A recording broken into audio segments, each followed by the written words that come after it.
कितना पूजा पाठ कली ओकर रिजल्ट ओकर परिणाम ना मिली। बात बुझाई।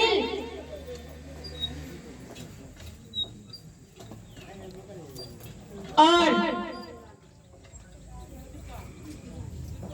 बहुत सारा एक शब्द में जान जाए दीदी, गुरु सिखाइलन पूजा के तरीका।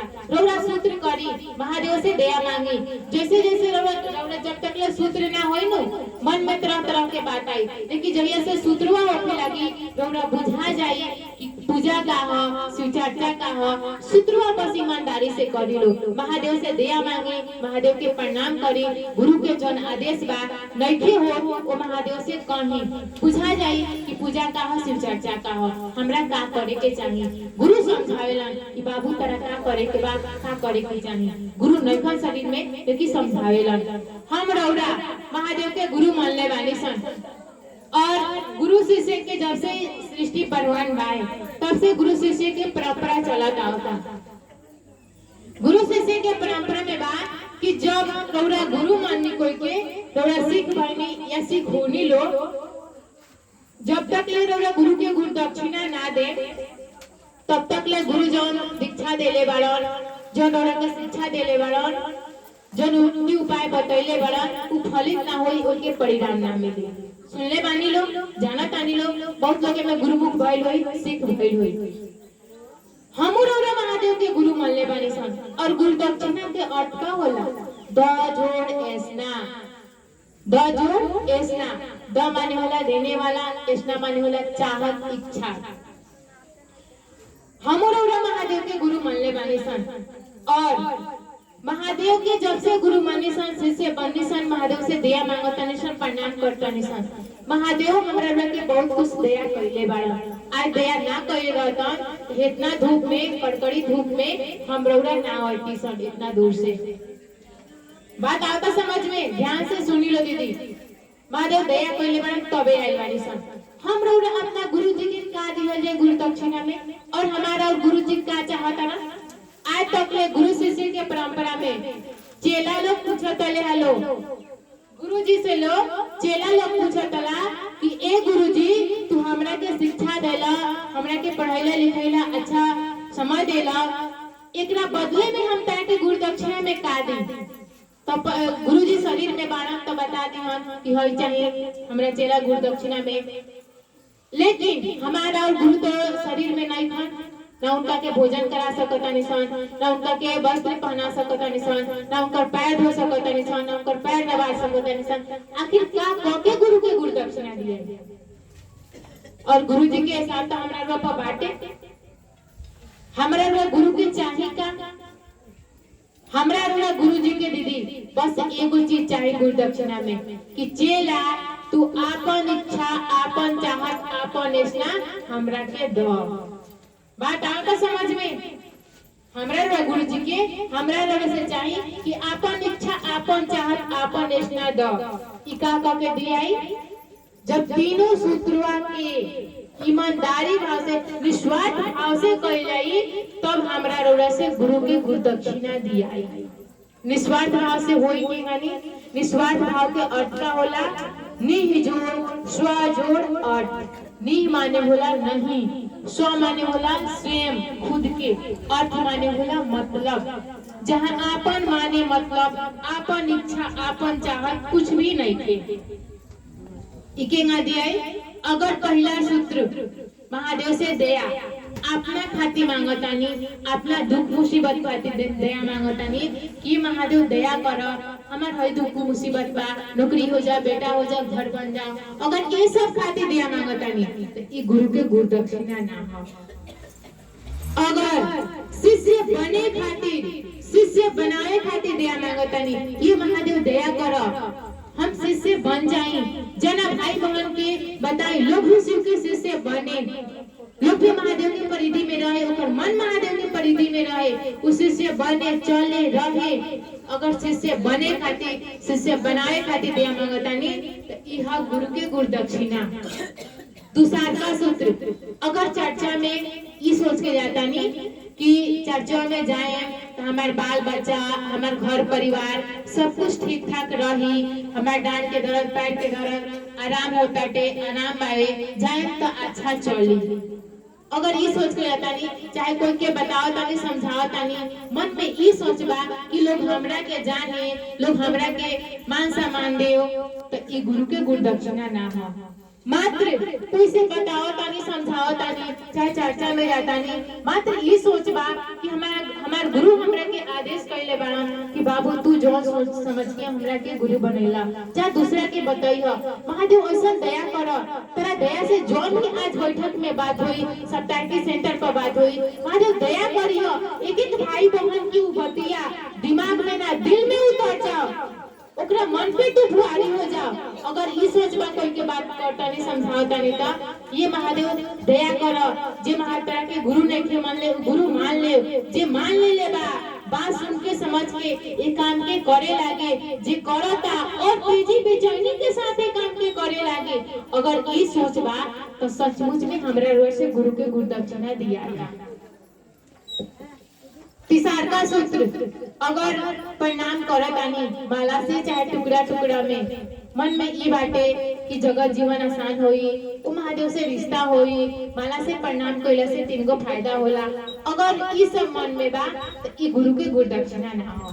माला से प्रणाम करी चाहे टुकड़ा टुकड़ा में प्रणाम करी सांस में नमः शिवाय चलता यानी प्रणाम बस अपना गुरु के प्रणाम करे खातिर प्रणाम करतानी कि महादेव हमार गुरु होवन बस हमार प्रणाम एको गो हमार प्रणाम महादेव के चरण में पहुंच जाओ हमार प्रणाम महादेव स्वीकार कर ली।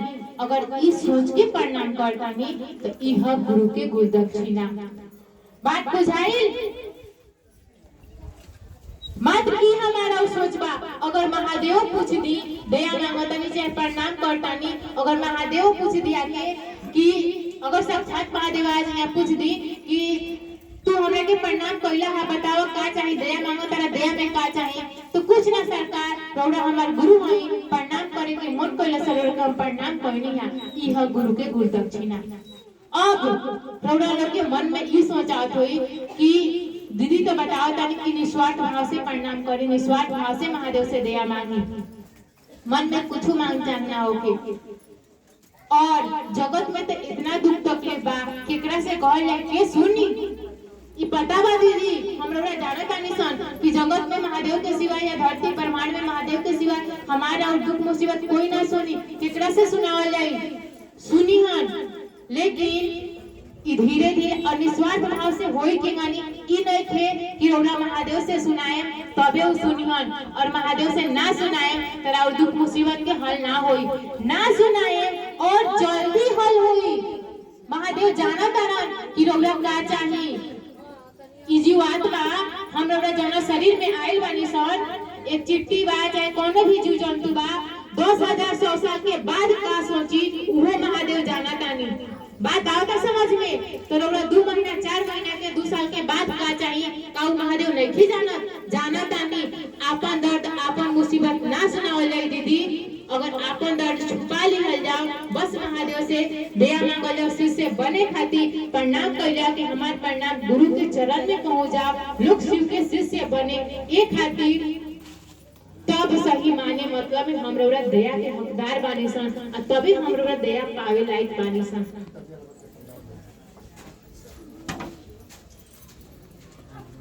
हम रौरा अगर एक काम के ईमानदारी से करे के चाहतानी सन बहुत सारा भाई बहन के मन में लागत हुई यही भाई बहन आता नहीं लोग तेरे तरीका से बात आता नहीं लोग कोई आता तो कुछ बताता कोई आता तो कुछ बताता रौरा अपना मन में से ये बात की सोच निकाल दी काहे से दीदी कि हम रौरा सचमुच में शिव का शिष्य बने के चाहतानी सन और एक काम के करे के चाहतानी ईमानदारी से एक काम के करे खातिर हमरा रौरा पास दुइये गो साधन बा। एक साहब के यूट्यूब पर फेसबुक पर चर्चा दूसरा साहब के लिखल 2 किताब अनमिलाखर और आओ चले शिव की ओर। अनमिलाखर किताब में साहब के जीवनी बा जन्म से लेकर के और 2009 तक साहब के संगे जौन जौन भी घटना घटल बाटे महादेव कब साहब के नमः शिवाय मंत्र देले बानी कब दया मिलल बा कब माला से प्रणाम करे के कहले बानी कब गुरु के आदेश आइल बाटे कब महादेव के साहब प्रसाद खिएले बानी, सब कुछ अनमिल आखर किताब में बा। अनमिल आखर किताब साहब ई सोच के लिख ले बानी कि जे लोग ई किताब के पढ़ी ई सोचे पे मजबूर हो जाई कि अगर साहब श्री हरिंद्रानंद के संगे ऐसन भइल बा तो हमरा संगे काहे ना। और जितना देर प्रोग्राम किताब पढ़े अनमिल आखर ना चाहते भी राउर मन महादेव के परिधि में रही, साहब दीदी के परिधि में रही। और आओ चले शिव की ओर किताब बाटे तो में शिष्य केंगा बने, गुरु के गुरु दक्षिणा केंगा दियाई, महादेव के दया पावे लायक केंगा हुकम सन तीन को काम काहे खातिर करे के बाटे केंगा कइल जाई। क्षेत्र में तरह तरह के गड़बड़ी बाटे, ये सब के बारे में साहब लिखत आनी। तरह तरह के क्षेत्र में ढोल झाल नाच गाना भजन कीर्तन होता, सारा कुछ बात आओ चले शिव की ओर किताब में बा। आओ चले शिव की ओर किताब के बारे में साहब कहत रहनी है कि कलम मेरा है, कागज मेरा है, लेकिन मैंने जो उसमें बात लिखा है मैंने नहीं लिखा है, कोई है जो मुझसे लिखवा लिया है, यानी कि स्वयं महादेव लिख ले बानी। आओ चले शिव की ओर किताब में पेज नंबर 203 अगर जे भाई बहन के पास होई जाके पढ़े हम लोग। रौरा सबके मन में आवता कि लोग आवतानी लोग तो अगरबत्ती पूजा प्रसाद लाची दाना अगरबत्ती के आरती के ये सब माना करतानी लोग। हमने संगे की हमेशा दीदी माना करे वाला या क्षेत्र में नाच गान ढोल झाल बाजा होताटे, ये सब के बारे में साहब काली बतानी किताब में ध्यान से सुनी लो। कई क्षेत्रों में शिव चर्चा के नाम पर अपने को शिव का शिष्य कहने वाले लोग शिव चर्चा के मंच पर सामान्य लोगों को आकर्षित करने के निमित्त शिव चर्चा का त्याग कर मंच पर भजन और नृत्य का भव्य आयोजन करते हैं। साहब लिखत आनी किताब में कि कई क्षेत्रों में शिव चर्चा के नाम पर अपने को शिव का शिष्य कहने वाले लोग शिव चर्चा के मंच पर सामान्य लोगों को आकर्षित करने के निमित्त भव्य भजन और कीर्तन का भव्य आयोजन करते हैं। यानी कि सामान्य लोग हमरा ऐसा भोला भाला लोग जो कहता कि हम शिव के शिष्य हैं, उ शिव चर्चा के त्याग कर मंच पर भजन और नृत्य का भव्य आयोजन करता कहता हम शिव के शिष्य हैं। आगे साहब काली कहतानी यह शिव चर्चा का आयोजन नहीं है। साहब कहतानी यह शिव चर्चा का आयोजन नहीं है, अपितु लोक लुभावन कार्य है जिसमें सम्मान और अर्थ के आगमन का विचार सन्निहित रहता है। यानी समान अर्थ के माने और समान माने होला कि मान सम्मान लोग हमरा के देव, अर्थ माने होला पैसा। लोग ये से भजन कीर्तन करताटे कि लोग हमरा के पैसा देव, लोग मान सम्मान देव के गानी 2 रुपया हमार रोजी नहीं रोजी रोजगार बन गइल बाटे, कमाई के बिजनेस हो गइल बाटे। कई क्षेत्रों में कई स्थान पर किसी एक विशेष व्यक्ति का प्रभुत्व चलता है और मंच पर तरह तरह के नाटकीय लीलाएं करते हैं। साहब लिखतानी कि कई स्थान पर किसी एक विशेष व्यक्ति का प्रभुत्व चलता है। सेंटर पर कहीं कहीं लोग जाए जहाँ लोग ढोल झाल गाना बजाता वो जी एक अंदे मीट होई हन कहिन कि जो हम कहे इतना दिन से हम करत चली आइल बानी तोने होई तू लो नया नया आवता लो समझाए बताए खातिर इहे होई। वही के साहब लिखतानी कि किसी कई स्थान पर किसी एक विशेष व्यक्ति का प्रभुत्व चलता है, यानी कि ओकर वर्चस्व बाटे उहे जौन कही तौने होई।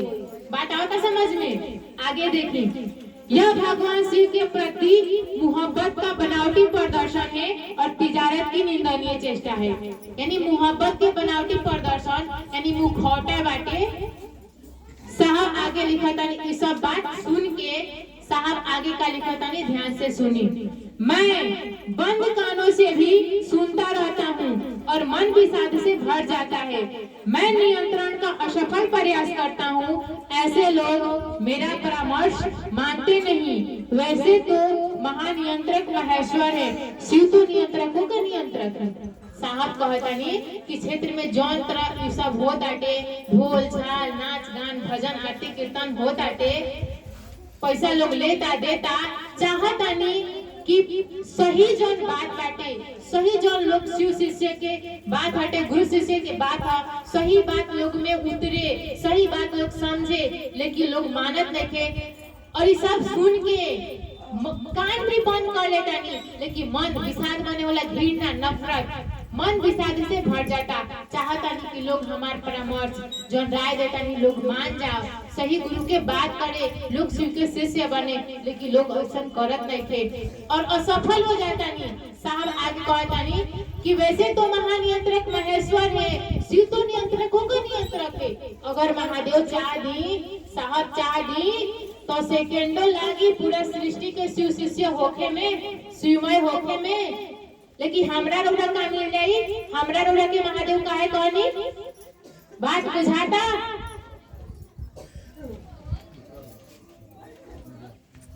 और आगे देखिए जे लोग ये सब कृत्य करता, ढोल झाल नाच गान भजन करता, आगे साहब काली पतानी मेरी अंतरात्मा कहती है कि ऐसे शिव शिष्यों और शिष्याओं को गुरु भाई बहन कहकर संबोधित करना अशोभनीय है।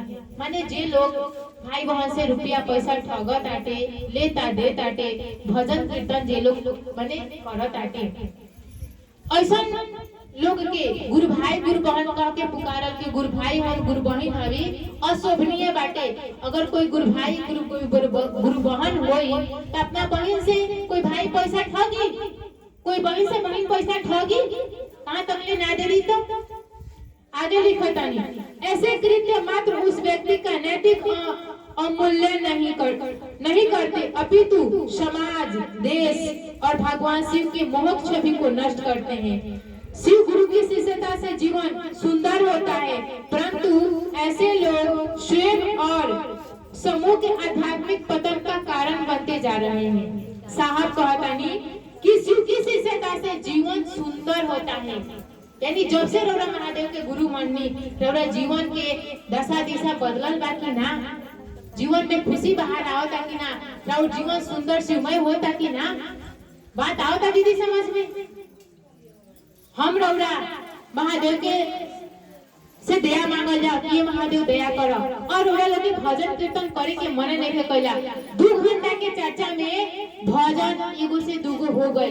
भजन काहे खाती हो लटे कि कोई के बाथरूम जाए के बाद, कोई के प्यास लागल बा, हाथ गोड़ बैठले टेढ़ुआ गइल बा, चाहे बात सुनते सुनते मन उब गइल बा, नींद लागता, तो भजन हो जाई। जेकरा बाथरूम जाए के बाद, जेकरा प्यास लागल बा, जाके पानी पी ले, थोड़ी देर टहल आई, फिर आके बात सुनी। आवता दीदी समझ में, एक हाथी भजन होला। हम रौरा महादेव के चेला में ऐसा दीदी अपना के कहतानी सन कि हम महादेव के चेला में, सब कोई कहता, हमू कहेंगे कि शिव के शिष्य हैं, लेकिन जोन चीज हमरा रौरा मिलल बाटे वो बात से अभी हम रौरा अनजान बानी सन, अनभिज्ञ बानी सन कि हमरा रौरा मिलल का बा। साहब कहेनी कि शिव की शिष्यता है का, शिव की शिष्यता है का, अभी आप इसमें कदम रखे हैं, थोड़ी और दूरी तक अपनी ऊंचाई पर चढ़िए, थोड़ी और ऊंचाई पर चढ़िए, तब समझ में आएगा कि शिव की शिष्यता है क्या। दक्षिण भारत के तमिलनाडु साइड में पड़ेला दक्षिण भारत। दक्षिण भारत के एक संत भैनी तिरुमूलर साहब के बारे में भी उल्लेखतानी। साहब दक्षिण भारत गए रहनी तो ओजी से वो किताब ले आए रहनी, और वो वहां के साहब किताब में जिक्र भी कैले वाले 206 नंबर पेज नंबर। दक्षिण भारत के संत भैनी तिरुमूलर महादेव के चेला नंदी माने बादशाह, महादेव के बादशाह के नाम है नंदी। नंदी के शिष्य रलन तिरुमूलर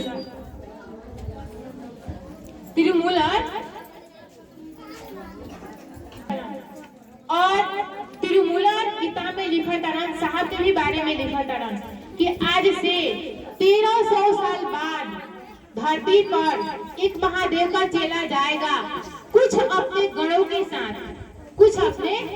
साथ, गण माने वाला मित्र, जे लोग ने काम के करता उ साहब के हम लोग मित्र ऐसन गण ऐसन, कुछ अपने मित्रों के साथ, और वो देखने में साधारण नहीं अति साधारण होगा, लेकिन साधारण नहीं होगा।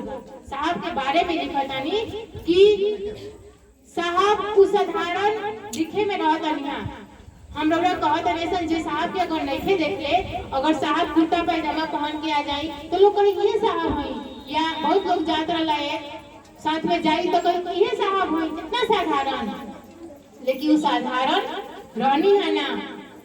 और वो लिखत आनी दक्षिण भारत के सुप्रसिद्ध संत त्रिमूलर भगवान शिव को प्रेम की प्रतिमूर्ति मानते हैं। यह प्रेम विशुद्ध होता है जिसमें किसी व्यापार और अथवा परिणाम की स्थिति नहीं होती है। प्रेम में व्यापार ना हो लटे, प्रेम प्रतिदान ना चाहेला, प्रेम में दिहल जाला लिहल ना जाला। वे कहते हैं प्रेम परमात्मा है, यानी प्रेम परमात्मा है। अहंकार का उदय प्रेम का विरोधी होता है। संत त्रिमूलर का परामर्श है कि व्यक्ति को कभी भी, ध्यान से सुने मला दीदी, संत त्रिमूलर कहा जानी कि व्यक्ति को कभी भी भगवान शिव, गुरु और उन लोगों को निंदा नहीं करनी चाहिए जो भगवान शिव की सेवा में संलग्न है। और भगवान शिव की सेवा में लगे व्यक्तियों को चलते फिरते मंदिर की संज्ञा दी गई है। तथापि त्रिमूलर के अनुसार ऐसे लोगों को पहचानना कठिन है। त्रिमूलर बताता नहीं कि व्यक्ति के 3 गो काम भुला के भी ना करे के चाहिए। रौरा 2022 के चर्चा साहब के अंतिम चर्चा सुने हम लोग, वो में साहब कले वाली कि व्यक्ति के त्रिमूलर के बाद बताओ तानी साहब कि त्रिमूलर कहतानी कि व्यक्ति के 3 गो काम ना करे के चाहिए भूला के भी कभी भी। पहिल का शिव यानी भगवान ईश्वर, कबो गाली मत दी, कबो अपशब्द मत बोली। लोग कह देला गाली दे देला, ना देवे के चाहिए। दूसर का गुरु, जे राउर गुरु मानी, जेकरा के भी रौरा गुरु मान ले बानी, महादेव के या जेकरा के भी रौरा गुरु मान ले बानी, ओकरा के भुला के भी अपशब्द गाली मत दी। तीसर का जे लोग भी महादेव के गुरु मान के चाहे पूजा पाठ के माध्यम से महादेव से जुड़ल बाटे, महादेव के भक्ति करता चाहे गुरु मान ले बा, ओकरा के अपशब्द गाली, ओकरा बारे में कबो अपशब्द चाहे बुराई मत करी। ऐसा लोग जे लोग महादेव महादेव करता, ये काम के करता, ओकरा के त्रिमूलर कहतानी कि चलता फिरता मंदिर के समान बाटे और ओकरा के पहचानल कठिन बा। जे रौरा घर में राउर बेटा बेटी चाहे राउर पत्नी राउर पतो राउर नात नातकुर महादेव महादेव करता, रौरा जानतानी कि हमार नातिन है, ये हमार बेटा हवन, लेकिन वो ह के मेघड़ा बा, लेकिन जो ओकरा अंदर मशीन बा कोई और ह। बात आवता समझ में। रौरा हम मंदिर में जानी से देवी देवता से मांगे निशान, पता ना आज तक ले तो हम नहीं जानत। मंदिर में रौरा मांगे तो मिली कि ना मिली एकर कोनो गारंटी नहीं थी, लेकिन जे रौरा के सूत्र देता, लोग कहता भाई बहन रौरा के समझावता बतावता कि महादेव से दया मांगे प्रणाम करी, सच में रौरा दया मांगे लगनी प्रणाम करे लगनी तो ई तो पक्का गारंटी बा कि रौरा जीवन के दशा दिशा बदली। रौरा जौन चाहे तौन होई मिली और मिलत भी बाटे। बात आए का दीदी समझ में। हम रौरा महादेव से दया मांगल जाओ, प्रणाम कर जाओ, ये महादेव दया करो कि हम तहार शिष्य बन जाए। हाँ और एगो बात आई रहा दीदी, कहतानी हेलो माला से प्रणाम करतानी दया मांगतानी तो हम फेंका देतानी। दीदी हम रौरा ना फेंका जानी सन, हमारा जब रौरा कोनो अच्छा काम करेम नु तो जितना राउर पूर्व जन्म के राउर खराब कर्म फल बा देखे, अच्छा काम करे में मन ना लागेला, अच्छा बात करे में मन ना लागेला। तनी रौरा 5 मिनट, कम से कम 5 मिनट महादेव से दया मांग के प्रणाम करके देखे। राउर 1 सेकंड हर इंसान के सबसे बड़ा साहब कहनी है, ये विज्ञान भी मानेला कि सबसे बड़ा दिमाग रहे, ज्यादा देर तक सब ठहरत रहे आइंस्टीन के, वैज्ञानिक रहला आइंस्टीन, उनका दिमाग मतलब ज्यादा देर तक ठहरत रहे। हमारा वो दिमाग 3 से 4 सेकंड तक एगो कोनेशन बात पर, एगो कोनेशन बिंदु पे ठहरे लगे। तो 5 मिनट तो बहुत ज्यादा हो गए। कोनो भी ऐसा हम रौरा काम करे निसन जब अच्छा काम हो लटे वो हमारा जोन भी करम फल बा खराब वो करे ना देला चाहे हमारा कोई के गिलवा शिकायत पति आई ना देखी कितना मन करी सुने में आओ जी कोई से महादेव के बात करी इतना ओकरा जे महादेव के गुरु नहीं थे मान ले नया नया ओकरा से बात करी देखी कि इतना ओकरा खराब लगी इतना चिड़ बड़ी कि ओकरा के डांट के भगा दी तो हमरा राहुल जोन माला गिरो ताटे मन नहीं थे लागत दिया मांगे में फेंका जाता निसन हमारा दीदी करम फल ह वही मानी परियारी और अगर रात के खरतनी माला शाम के माला करतनी तो हम रउरा दीदी दिन भर के थकान में रहे निसन और जैसे खाने से पिए निसन हमारा और मन रेस्ट जो है लाटे शरीर आराम जो है ला रउरा कम से कम नहीं हो तो सुबह में माला करके अगर डाली कि सुबह करी 3 बजे 4 बजे चाहे 5 बजे बात आओ तो समझ में और वही तरीका से जे कहले बा हमरा रउरा के कहल प्रणाम करे के महादेव कहनी साहब से साहब हमरा रउरा से कहनी करे के तो जे कहले बा ओकरा से दया मांगी साहब दीदी से कही के साहब दीदी रउरा कहले बानी लोग कि अपना गुरु के प्रणाम करिह दया मांगिह हमरा से नइखे होखत हमार मन नइखे लागत कैसन करम फल बा दया करी सरकार की हमहू प्रणाम कर सकी हमरो से दया मांगा जा हमरो से प्रणाम हो जा और बरियारी करी जैसे जैसे रउरा बरियारी करे लागे वही गानी गिर जाता फिर उठाई फिर करी कहियो तो महादेव के प्रणाम हो जाई और जब रउरा करे लागे एक दिन जोंडा करम फल बा धीरे धीरे गुस्साइड हो जाई कही के अरे दादा की बरियार आदमी के पकड़ लेल बा अभी छोड़ी ना एकरा लग से हमरा हटे के पड़ी बात आओ ता दीदी समझ में वही गानी दया मांगते नहीं प्रणाम करते रहे चली वो महादेव से दया मांगी प्रणाम करी बार बार अपना गुरु से दया मांगी साहब दीदी से दया मांगी अपना मन के महादेव के परिधि में रखी साहब दीदी के परिधि में रखी यही आग्रह विनती के साथ फिर से रौरा सब भाई बहन के चरण में प्रणाम करता नहीं हमरा प्रणाम के अपना अपना चरण में स्वीकार करी।